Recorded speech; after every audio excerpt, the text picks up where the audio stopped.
Morning, and you're welcome once again to your program, My Opinion on Clevenard TV. My name is Franca. Today on our discussions, we'll be taking a walk down the aviation industry in the country. If you could remember, at the advent of COVID-19 in Africa, so many aviation and so many people in the aviation industry had one problem or the other. Many of them had to go extinct, and at the end of the day, it was not a favorable position or situation for those in the industry at all. Now, were there things that could have been done right, that when such pandemics come, they would have been able to be able to stay in the business, even at the height of it all? Are there things that needs to be done now? These and so many other questions will be answered in today's interview. And we mean to provide answers to that this morning. We have a leading professor in the aviation industry, and he's also a professor in a German university in Germany. Please join us and welcome Professor Eden Samudero. Professor, you're welcome to My Opinion. Very well. Thank you very much, Franca, for having me. Yeah, good to have you on board. Yeah, could you please tell us about yourself? Let's start with that. Okay, Franca, well, let me just walk you through my life cycle, if you want. So basically, I was born in Zimbabwe, and I studied in the UK, and I did all my education there. And I also had the opportunity to study in Spain, where I did my post-doctorate program there. And I had the opportunity also to work in consulting, where I specialize a lot in aviation, focusing mainly within the European markets. So that's more or less like a quick overview picture of my background. Yeah. Great. Thank you so much. Thank God you are also an African. Now, as an African, how do you evaluate the aviation industry? Well, interestingly, the African aviation industry, the landscape is shifting. Why I say this is because Africa has the fastest growth rate in terms of aviation. We're talking about pre-COVID estimates, yeah? So basically what we've seen in the last 20 years, Franca, is that Africa has more or less tried to push, to liberalize its air traffic markets. But there are still some significant restrictions that has not helped Africa to fully achieve its full potential. But from an African perspective, we can actually say that Africa is also very much pushing the way of how some of the airlines should be able to compete. But despite all this, there are some very major hurdles or complexities, that makes African aviation a bit much more challenging than in Europe or North American markets generally. So you just mentioned some limitations that hindered us, the aviation industry in Africa. Can you please elaborate on that? Yeah, sure. The main hurdle that we've seen in Africa is that there are a number of African carriers which are predominantly state-controlled. Yeah. So as a result, some of these airlines have been more or less bleeding cash for the last years. Yeah. And obviously, when an airline is losing cash, the business model is not sustainable. So that's one big problem, because Africa needs to push more the privatization, engaging the private sector in order to bring African airlines to be more commercially viable. Yeah, that's one point of limitation. The other limitation is that African markets have been relatively slow in terms of opening up its airspaces. When you talk about opening airspace, so we're talking about pushing for open skies like what we have in Europe here, or North America, or the rest of the world, for example. This means that there has been so many bilateral air service arrangements between countries, which limits the full capability of employing competition in the African markets, because obviously without competition because governments are protecting their own national carriers, for example, that doesn't make the industry viable. The third limitation is that Africa also has big challenges when it comes to interconnectivity. You know, because if you fly, take for example, Frank, I have to come to Nigeria, and then from Nigeria, say my trip takes me to Democratic Republic of Congo, whatever, I may have to go through multiple countries before I even reach to that destination, which means that connectivity is something that needs to be done in it. We talk about regional connectivity here, yeah, so that Africa has a much more viable air transport network system. The other limitations, I mean, the list can go on, is that African airports, you know, in terms of infrastructure. Africa has some of the oldest airports in terms of investments in airport infrastructure. I mean, we're not trying to put a cross comparison with Europe here, not because obviously Africa is at a different stage of aviation development. The reason being that most airports are predominantly state anyway, which makes it very difficult for governments to pump cash to improve infrastructure. So basically, airlines are more or less likely to fly to destinations if there is a viable supporting infrastructure anyway.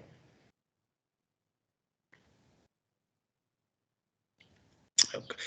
So I think other than that, I think the other main challenge also is that a large proportion of African airlines also have challenges because they operate very old fleets.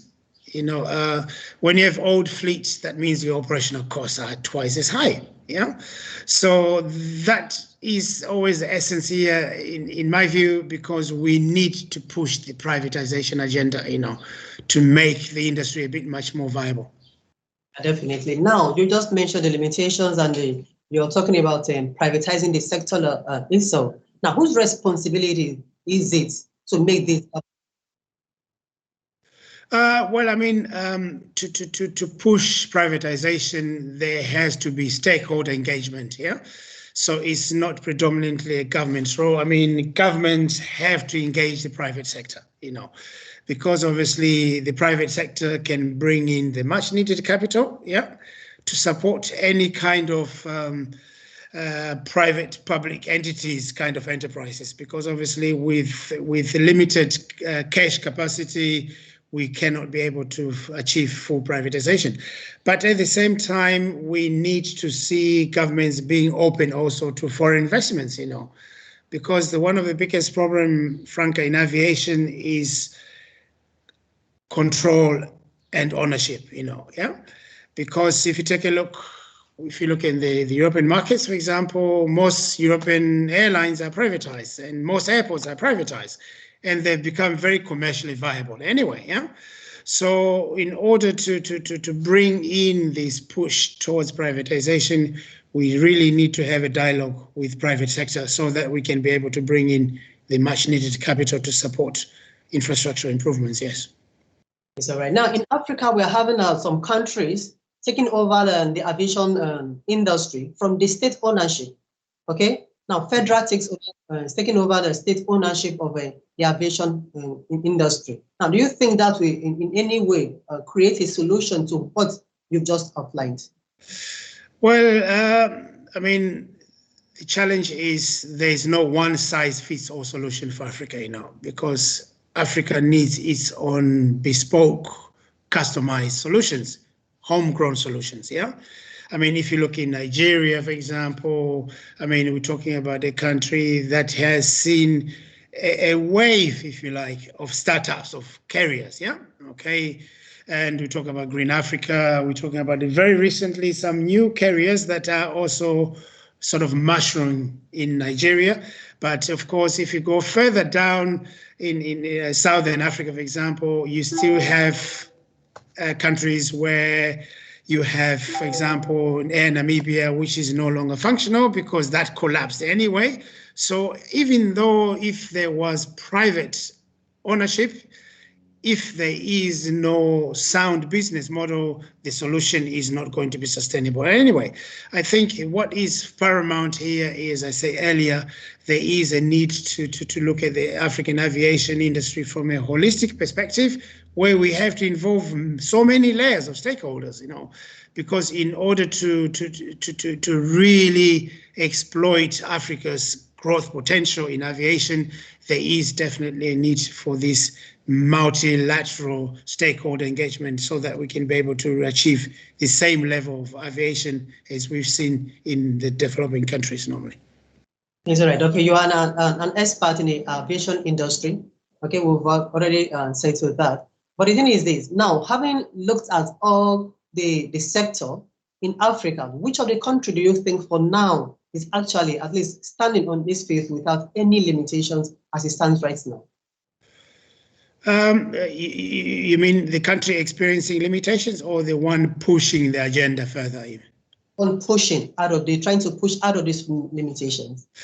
Actually, if you look at in the last few years, we cannot really isolate one country, but South Africa has been the forefront, of more or less creating a much more competitive domestic market, in order to allow private participation in aviation normally, But of course, as a result, if you go back to as far as the 1990s, during the Yamoussoukro Declaration, where basically African countries decided to put into perspective that there is a need to open up African airspace, But obviously that has taken very long, to realize that Africa has a single aviation air transport market anyway. But if you look at in the last few years, we've seen almost 18, 19 countries in Africa that have signed up to the SATAM arrangement, which is the single aviation arrangement, And this is already setting the pretext agenda that we need in order to ensure that Africa will create that competitive platform that we need to have to make the industry a bit more competitive, But generally, from the other countries, we can also see that Rwanda, for example, Rwanda has been also being at the forefront in terms of being vocal in terms of opening up, And of course, it's probably one of the most viable airlines now in Africa. And of course, if you look at Kenya, if you look at Ethiopia, for example, but it's only a handful, Franca, that's the problem. Africa needs a much more, regional consensus, if we really need to push the agenda here, not only a handful of countries that can be able to push the aviation agenda. This is right. Okay, now we've been discussing about Africa and the aviation industry. Now, if you were, for instance, placed at the head of this establishment, what would you have done to make sure that these limitations are curtailed to the barest minimum? Okay, obviously it's a tough job, of course, in African governments, just to get a dialogue of consensus is already a big hurdle, I mean, this does not only apply to Africa. I mean, you've seen in Europe, the EU, they don't agree on certain issues. So the same applies on the African continent too. I mean, we have created a number of African regional groups, ECOWAS, COMESA, SADC, you name it, the list goes on. I mean, the idea here is that if I was to take that role is to ensure that we, as a people of Africa, we really need to put the focus on what aviation can bring in terms of economic growth, And of course, selling the economic growth agenda will possibly influence a lot of governments to put the effort in pushing for a much more multilateral open skies, But of course, to be able to do that, we have to ensure that we bring in a number of other private sector stakeholders too, because obviously one of the key limitations in Africa has always been, there is excessive government intervention in the industry, so to speak. Yeah. So to be able to take that role, the first thing I will try to focus on is to give the private sector the space to push the commercial agenda of aviation. And that is possibly one of the keystones that we could be able to have in order to ensure that Africa becomes a viable air transport market. Yes, all right. Thank you so much for that. Now, over the years, let me say, proud COVID-19, or after the advent of COVID-19, we've seen the air traffic or air transport has become so very, very expensive that traveling out or coming back to the country has become something that even has been limited to a particular or a set of people. Now, how realistic is the fuel, the aviation fuel? Well, I mean, I think we all have seen how COVID has more or less impacted multiple industries. Of course, the aviation industry has taken the biggest hit anyway, yeah? And of course, obviously, as a result, what we've seen is that we saw between 2019, early 2020 until now, passenger air capacity traffic was very, very thin, if not at all, no, zero, yeah? So as a result, a lot of airlines were bleeding cash, more or less, yeah, because obviously they were not able to service their destinations. Countries were not willing to open their airspace, for example. Restrictions were tight. So basically, airlines were grounded, yeah.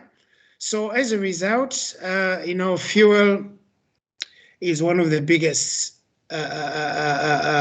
operational costs in aviation anyway, yeah. So what we've seen in the backdrop of fuel is that a lot of airlines were not in the position now to be able to resuscitate a business model purely because the increased cost had damaged the industry to an extent, yeah. And of course, fuel being a wild card is very unpredictable. Some airlines had used a lot of possible hedging strategies, if you like, in order to sort of cushion any impact of any external factors that could influence its operations. But nevertheless, the damage was way too deep, even though airlines were able to hedge anyway. But in the end, what we've seen is that airlines now are beginning to see a bounce back in passenger demand numbers now. And that's the reason why, as you mentioned, Franca, that airline tickets are excessively expensive now. I mean, airlines have had a huge cash burn during this period anyway. So there is a need to sort of resuscitate their balance sheet one way or the other, until we reach that equilibrium where we have more or less pre-COVID type of growth, where we have a sustainable air prices anyway. But for now, don't expect to get a cheap ticket anyway, yeah, okay, because obviously demand for air travel has more or less bounced back so quickly, and as a result, airlines are simply taking advantage of this. When there's high demand, for sure, they will definitely try to make use of, putting a bit of additional airfares so that they could be able to cover those lost costs. Yeah, I understand that. But in your own opinion, do you think we can really bounce back, and at the end of the day, passengers and clients themselves, at least, we have a more comfortable means of traveling? If Franca, if you look at the history of air travel, we've had a series of global external shocks anyway, the SARS outbreak, the Gulf War, the 1973 oil crisis, for example, the Iraqi war, I mean, you name it. And all these external shocks have had significant impact on the industry, and the industry has bounced back anyway. But of course, COVID has been more unprecedented in a way, because the impact has been way too deep for most airlines to sustain. And of course, we lost a lot of airlines during this period. So what we see, as you said, is there a possibility of bounce back.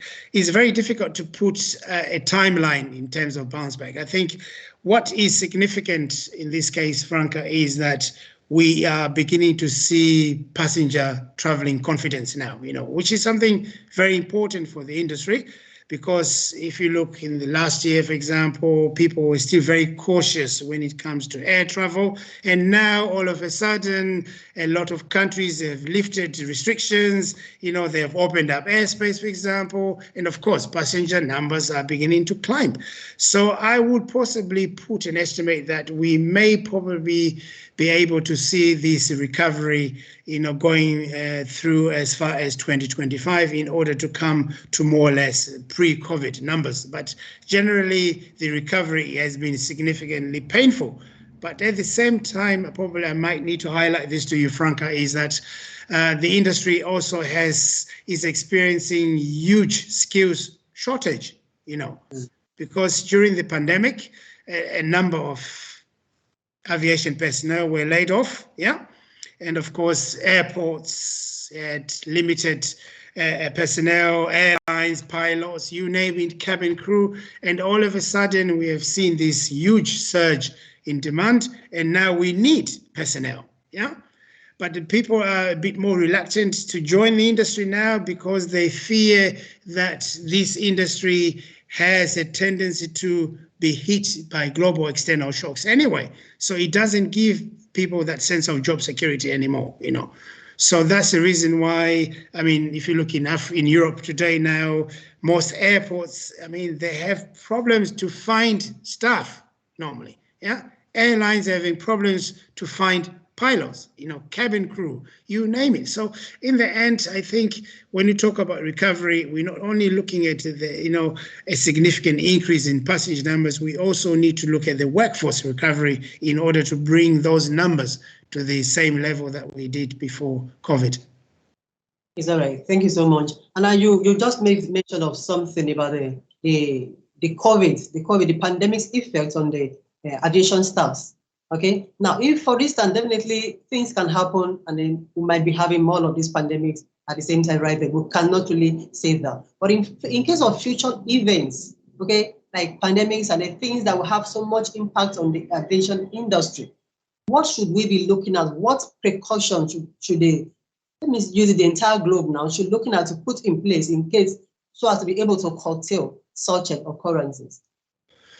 Okay, well, very good question, because the thing, Franca, is that there is no magic ball out there, Okay, global external shocks are unpredictable, But I think what you mentioned there in terms of what can the industry do in order to prepare itself better if for any reason we have another global shock, I think first and foremost, we need to say that COVID has become a wake-up call for the industry, because even if you look in Africa, for example, during even before COVID, a lot of African airlines were already very weak business models. So COVID has more or less exposed how weak some of these business models are. So in the sense of what can we do to prepare for our next challenge if for any reason we have another pandemic, a number of things that needs to be put in place. I think one key thing is that airlines have to develop a much more robust business models, in terms of where can we achieve better cost cutting, what can we do in order to optimize our processes, how can we make our businesses much more leaner, because in the end, you don't want to operate an airline that's bleeding cash year in, year out, So you have to sacrifice some of those routes where you're not delivering any profit gains anyway, so you could concentrate on those route networks where you have better density networks, So in that way, you find that airlines could also start looking for strategic partnerships too, because African airlines, a lot of them, they don't belong to any strategic partnership at all, because if you look at some of the world's biggest global network partnerships, they're mainly within European carriers, North American, and of course the Pacific, and then Asia. In Africa, we can only name a few carriers that belong to the global network. So in that case, Africa has to build its own resilient strategic networks. So at least when we have global shocks, they are better, more or less working as a team rather than isolated carriers, more or less. Then the other part in terms of preparing ourselves is also that Africa and airlines, they have to focus more on cost savings. Cost cutting is something that they have to do. And as a result, they may need to privatize some of these carriers anyway, because some of them, even though they're national flag carriers, they haven't been very profitable for 20, 30, 40 years, more or less. And let alone the government continues to pump a lot of cash in there, just simply because you want the airline to fly the national flag. I think we need to give some of this ownership to private investors that could be able to more or less operate the airlines in a more commercially viable sense. Sarah, thank you so much. And I've gone through some of your reports on social media, and I've read some of your reports as well, where you made mention of consolidating the aviation sector. What do you actually mean by that? Well, consolidation is more about trying to remove the obstacles related to what we call bilateral air service agreements. Okay. What that means is that, for example, an airline operating from Democratic Republic of Congo and is want to operate in Nigeria, flying its passengers into Nigeria, you tend to sign bilateral arrangements anyway, between Nigeria and Democratic Republic of Congo. So what we need to do is to remove these obstacles of bilateral agreements so that we can see a much more collusive arrangement within the African region, so that we can create one common African market, not more or less creating single African markets. Yeah. So in this case, we find that through consolidation, we'll be able to reduce a lot of additional costs. We'll be able to give passengers a better journey experience.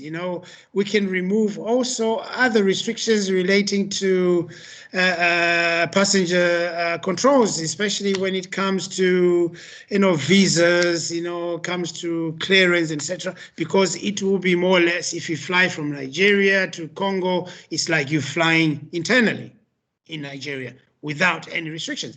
So this is the consolidation that we need to do to ensure that governments engage with each other so that we can create one single African air travel market. Yes, all right. Now we've talked about consolidation. We've also talked about the backstory and history of aviation industry in Africa. Now, how do you evaluate the future of the aviation industry in Africa? Well, I mean, interesting enough, Franca, Africa has the fastest growth numbers in terms of aviation. Pre-COVID, we're talking about 5.8, 5.9%, according to IATA estimates. And what that means is that Africa future in aviation means there is a need for African airlines also to start investing in upgrading their fleet so that they could be able to compete, especially with the Gulf carriers that are really dominating African skies today. So we need to see also Africa putting a bit more cash to support, rehabilitating airports. Interestingly enough, you find that Africa has more airports than any other region in the world, for example. But of course, these airports are very poorly invested anyway. So in order to bring in the traffic, there is a need to upgrade some of these airports anyway.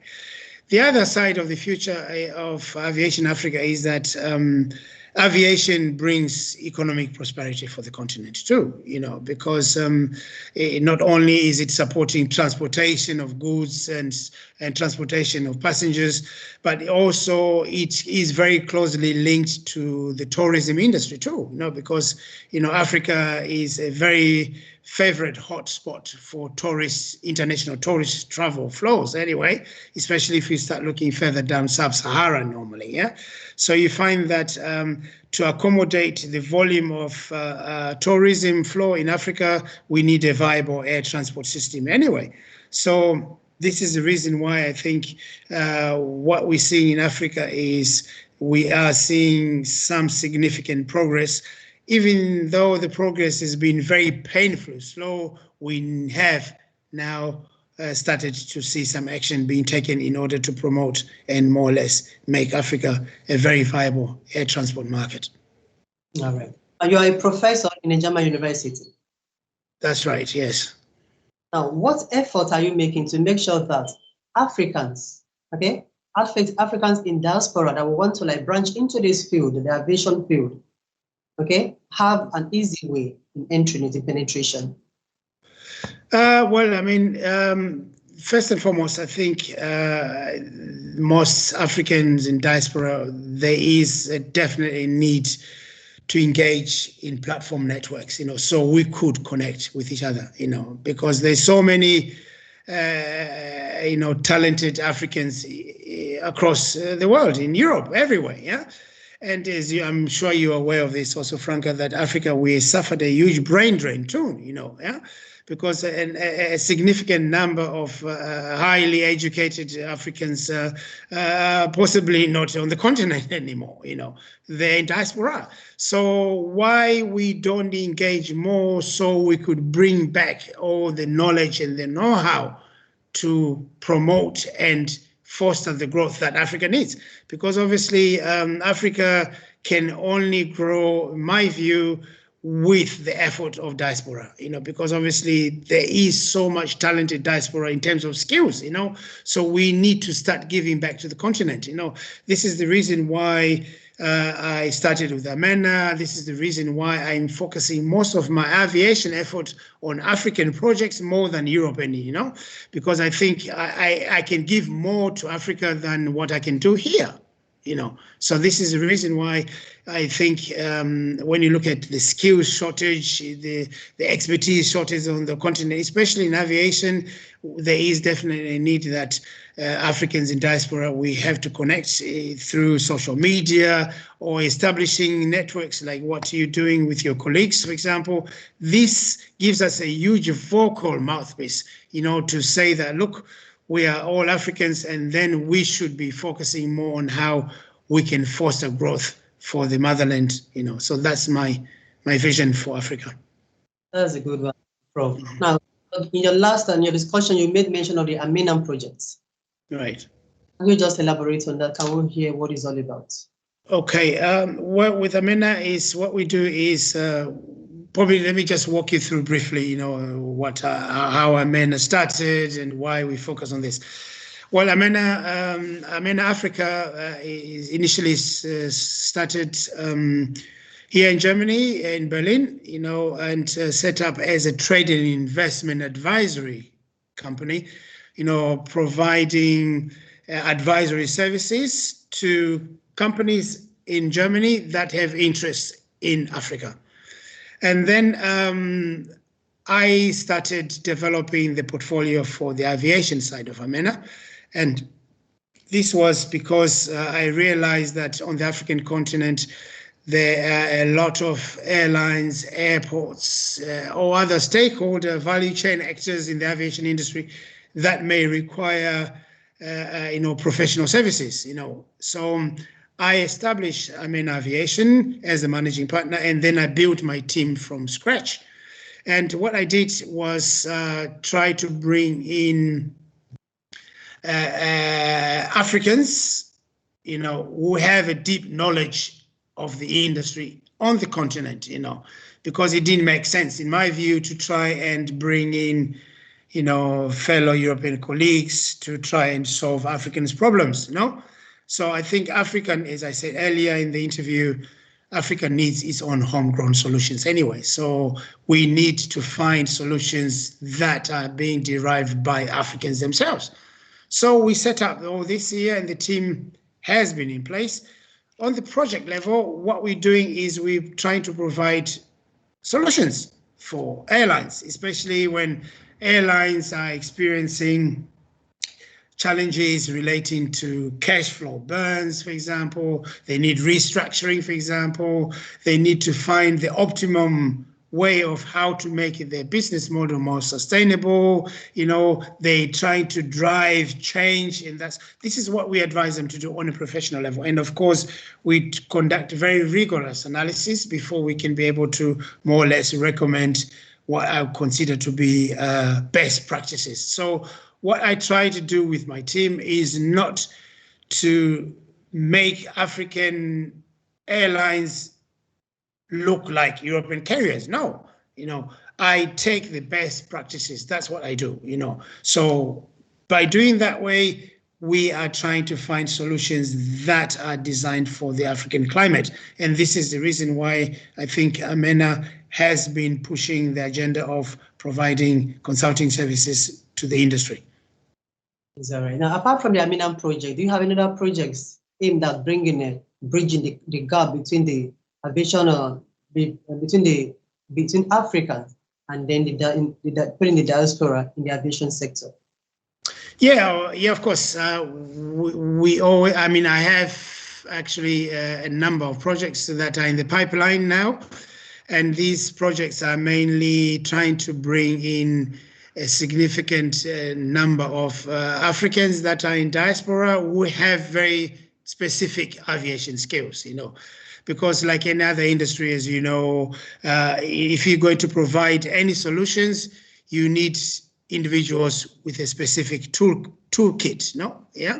So if you, for example, Franca, you can say, look, you have a very good experience in cost cutting, process optimization in the industry, and this is your toolbox. Yes, I'm more than happy to engage you in the network so you could be part of the project team that we do project with. So in the end, I'm always scouting for individuals who can bring in, whatever key knowledge that we need that can help African aviation, be part of the global picture anyway. And this is the agenda and the vision that I have for Amina.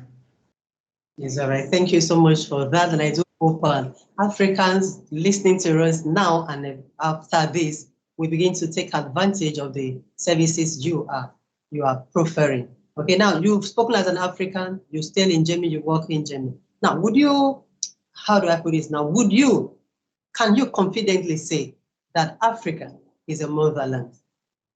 I mean, no doubt, Franca, look, once African, never change, so I think when you look at it, no matter how long, you've been in diaspora, home is always home, And when I say home, I'm referring to Africa here because I've done a lot in my professional life, but at the same time, I always feel strongly about Africa anyway. And this is the reason why most of my project efforts are purely focusing on the African continent, because this is what I think I need to do, because in my view, I feel that Africa gave me the platform and now it's time I need to give back to the continent, So I was fortunate enough to be educated in the West, and now why not share the know-how and the skills and everything that I've acquired here with my fellow countrymen in Africa. And this is why I think, Africa will always be, the motherland, so to speak, yeah. Yes, all right. Thank you so much. You've clarified that, but within us here, we still keep having conflicts, fights, disunity, tribal differences, and war within African countries. What can be done to rectify that? Yeah, Africa, I can say that on the political side is a Pandora box, because if you look North Africa, South Africa, Southern Africa, West, you name it. And recently, if you look at the western part of Africa, which has become more or less like the cool belt of Africa, where we have a number of African countries that are being led by military governments, yeah. And without going so much into that, I think the need for Africa to have a common dialogue, irrespective of tribal differences, is key, because I think what has more or less hindered some of Africa's progress is what we call tribal conflict, Instead of trying to fight a common enemy, which is basically how can we improve the economy, we tend to go fighting each other instead, on the basis because you belong to that tribal sect or you belong to that tribal group, for example. So Africa will not be able to achieve its full potential if we continue this kind of internal tribal conflict, because at the end of the day, we all Africans anyway, okay? A tribe is only, if you like, it's only a statement of where you belong. But generally, we are all Africans. So that's the reason why, even if you're Nigerian, South African, Congolese, Burundi, Rwandan, we are all Africans. So that's the reason why we need to speak with one common voice, and put those what we call tribal differences on the side, because at the end of the day, a conflict doesn't bring growth anyway. It can only bring disruption, So why not, sort of look for more collusive engagement so that we can try to look for the benefit for every African rather than benefiting only a specific tribal group anyway. Because that way I think we will not be able to go very far if we continue this. But actually, that has always been the DNA of Africa anyway. It has been prescribed purely by unfortunately, by tribal conflict, and something that's the reason why I think we as diasporans, for example, we have to be a bit more vocal, because we have opened our eyes much more than people who have been predominantly living on the continent all this long. So we look at Africa from a different lens now, So this is the reason why we need to send the message very clear that we are one people, we are one African. So we need to push the agenda of building the motherland, and we can only do this together, because dividing ourselves on tribal grounds will not help us achieve those economic prosperities anyway. Thank you so much, Prophet Eden. Okay. Yeah, it's been a wonderful time with you, having to explain one or two things about the aviation sector or the industry. Now, I would like you said one or two things actually on what I'm going to ask now, but I still want to like on the last note, on the final note, can you just give a word of advice to the youth, the government, people in this sector? Okay, a couple of food for thought for the youth in Africa, especially. Obviously, as you know, Africa has, if you look at the statistics on a global level, we have one of the biggest youth numbers, because obviously in Europe, for example, there is an increase in aging population, and Africa has a very high youth population anyway. But the challenge is we need to give the youth a future, and obviously to giving the youth a future means that governments have to more or less put frameworks, policies that can help stimulate youth employment, because as you know, in Africa, employment is a big problem also, because at the end of the day, a lot of African youth, they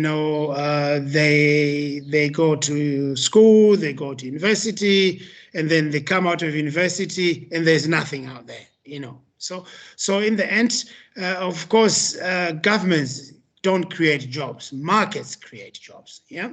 So to be able to have this landscape of jobs, we have to ensure that governments are a bit more open to investments, because investments brings a lot of job creation anyway. So in the end, we can be able to see that we have to invest in the youth, because the youth are the future of Africa anyway. So if we have a very poorly educated youth, we'll still continue to have the same kind of African stigma that Africa is all about suffering, hunger, and accident. And yet if you look now, we have very talented youth now, in engineering, in IT, some of the key sectors in industries where basically these youth, they only need one thing, they need opportunities, So that's the reason why we need to create opportunities for the youth, because they are the future leaders of Africa anyway.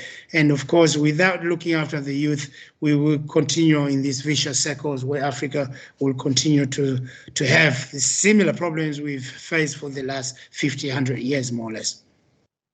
And the last word for the government? Sorry, can you repeat again? And the last word for the government? Well, I'm not really a government advisor per se, Franca, but let me just take a holistic approach here without specifying which governments need to do what.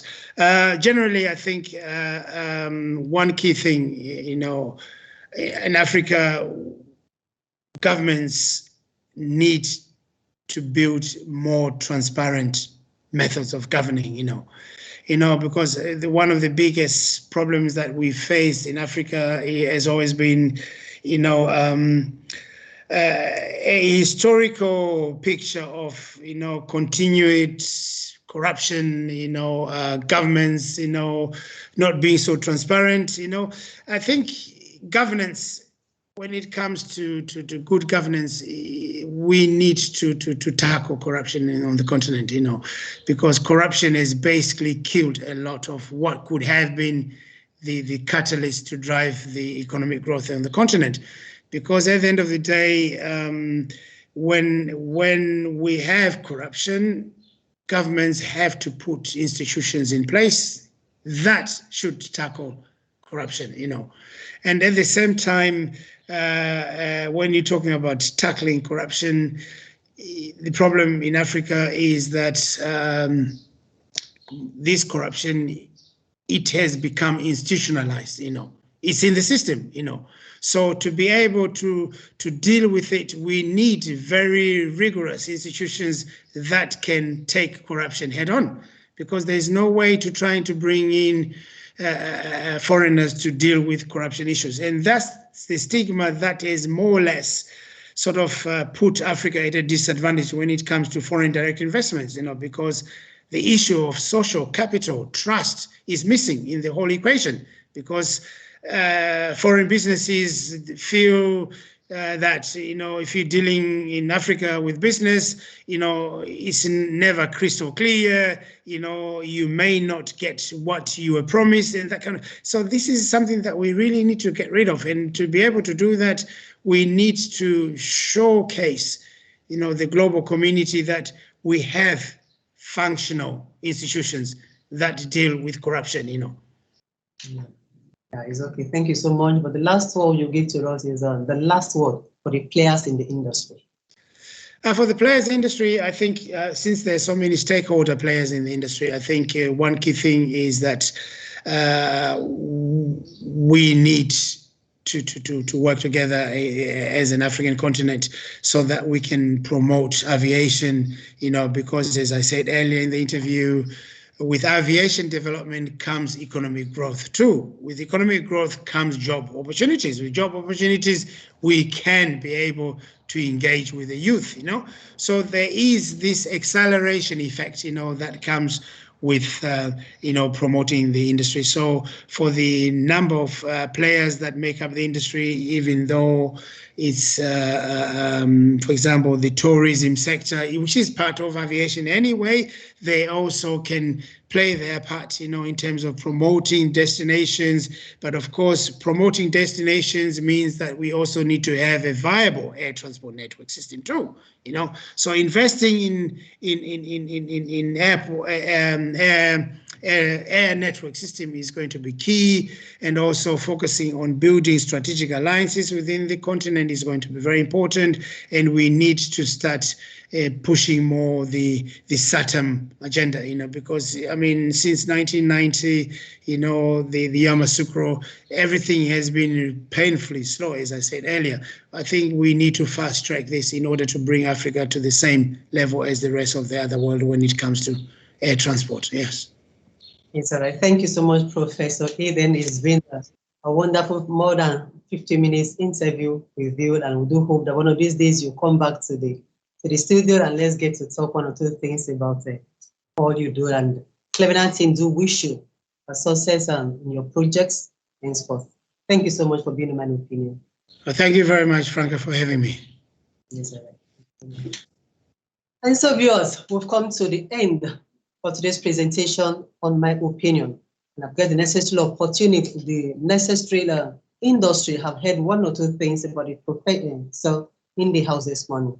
So we'll come your way again next week with another exciting guest. Is a bye from here. And then please, if this is the first time of watching this program, don't forget to always log on or sign up on clevenardtv.com. See, I'm telling you, a whole new world of entertainment, news, information, blogs, and then even shopping. Till we come away again next week is bye from me. See you guys.